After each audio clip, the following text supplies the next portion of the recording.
Welcome back to Rethink Retail's podcast. Live from Boston, it's Kirat Anand, and I'm joined today with Sabrina Callahan, VP of e-commerce at Sam's Club. Hi, thanks for having me today. Walk me through the decision process of leaving marketing, suites, and conferences to differentiating groceries and electronics for a warehouse membership club.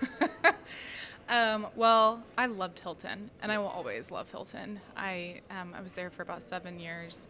They gave me so much opportunity. I worked with really great people. I grew up a lot there too. So, in my time, I was in e-commerce and digital.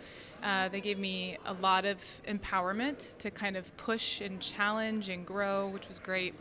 And then, I went over to do the global social media strategy across, at the time, 15 brands, which was a really cool opportunity to kind of define the state of social as a business, right? So influencer strategy, tech stacks, how do you think about leveraging customer feedback to make decisions and really building loyalty.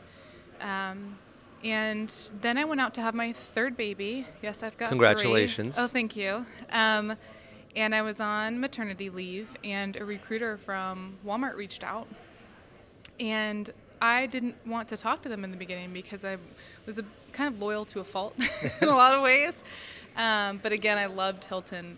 And next thing you know, I'm in Bentonville doing, I think they had me in a full day of interviews, 8 interviews back to back. Yeah, I remember those. Oh, goodness.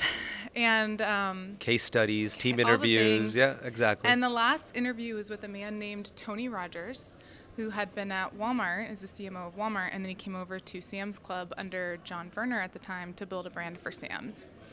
And, at the time I'm like, well, it's just really good brand experience or interview experience, but I probably won't leave Hilton is kind of my mindset. And then I met him, and he just was so passionate and inspiring, and he said, come build a $60 billion brand with me. Yeah. And I was like, oh, I'm in. So yeah, the rest is history. So it was a whirlwind. I'll just tell you, I don't know if you have hospitality experience. No. No? Okay. Outside of staying in hotels and dining at restaurants, no. The two vastly different worlds between hospitality and retail. And I think I got a little bit of shock when I saw how fast the world of retail really runs. Yeah. So it took me a little bit to really get into it, but I think I learned under the best with Tony. Yeah. It was a shift. Yeah, it's amazing how you mentioned the focus, dedication, determination of some of the Walmart executives. I definitely felt that while I was there. Speaking of Walmart, they recently released their earnings. Congratulations on some great numbers. Thank you. It's a very challenging landscape out there.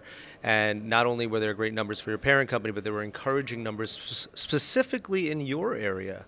I believe Sam's Club reported overall growth of 18% in the e-commerce space, so congratulations on that. Membership growth was 7%, an unbelievable 22% growth in operating income. Wow! So a lot of these numbers are mind-boggling. A lot of the customers might not be aware, but you don't need to be a member to shop samsclub.com. Is that true? That's true. Yeah. So Right. Some customers, I believe, are members and some are not. So can you give us the breakdown of what percentage of e-commerce shoppers are not members of Sam's Club? It's a pretty small percentage of non-members that are shopping on digital. I think the majority of what we're seeing is our members adopting digital and shopping. They come into the club, they buy a membership, then they're like, oh my gosh, they have an awesome digital experience too. We should be, purchasing online. So I think the real focus is, I would say, around 2 key areas to drive more shoppers and more members shopping online. So if you think about, over the last couple of years, we've seen a big shift into that, and being able to be relevant in that is extremely important. So we're really focused on, what are they doing in the app? Where are they going? Where are they spending their time? What pages are they looking at? What categories are they looking at? Are they not only looking at and spending time on the site across these pages for merchandising, but are they also looking at their Sam's cash balance? Yeah. Are they looking at pharmacy benefits or our travel and entertainment services? What are they doing that gives us an opportunity to see that person's behavior and increase that behavior to keep their time on site and drive more frequency. So if the better you can get closer to that data, the better you can say, okay, the reason they're going to come in more often and drive frequency is XYZ. So let's give them a push and a nod that makes them want to pull it up. Again, the 2/3 of them not doing that. So how do you use that data to be able to bring them in?